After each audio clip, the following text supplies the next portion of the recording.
কড়া পানি দিলাম, ভালো হয়ে যাবে। দর্শক, এইগুলা কিন্তু মূলতই একটা প্রথা।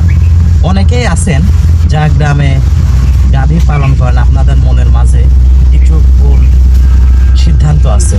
এখন যে গরুটা দেখতে পাচ্ছেন, এই গরুটা কিন্তু উলান প্রদাহ বা ম্যাস্টাইটিস রোগে আক্রান্ত।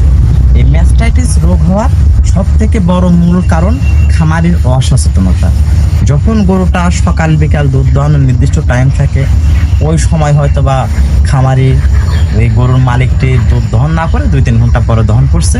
যেহেতু দুধটা নির্দিষ্ট পাত্রের মধ্যে মানে বাটের মধ্যে জমা হয়ে আছে, যখন উলানে অনেক দুধ জমে যায় তখন কিন্তু ম্যাস্টাইটিসটা হতে পারে। আবার হতে পারে বিভিন্ন ভাইরাস ছত্রাকজনিত কারণে হতে পারে। কিন্তু আমি আপনাদেরকে বলবো, যে সমস্ত খামারি পালনকারী ভাইরা এবং বোনেরা আছেন, আপনারা কিন্তু এখনো গ্রামের অনেক মানুষ আছেন অসচেতন। এই ম্যাস্টাইটিস বা উলান ফোলা রোগ হলে আপনারা কি করেন?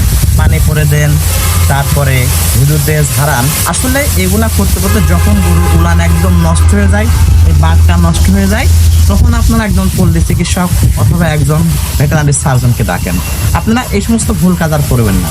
যখনই দেখবেন উলান প্রদাহ বা উলানটা ফুলে গেছে, ম্যাস্টাইটিস রোগ ধরছে, তখনই যত দ্রুত সম্ভব নিকটস্থ চিকিৎসক অথবা উপজেলা প্রাণী সম্পদ স্বাস্থ্য কমপ্লেক্সে যে আপনারা আপনার গবাদি প্রাণীর সেবাটি গ্রহণ করবেন।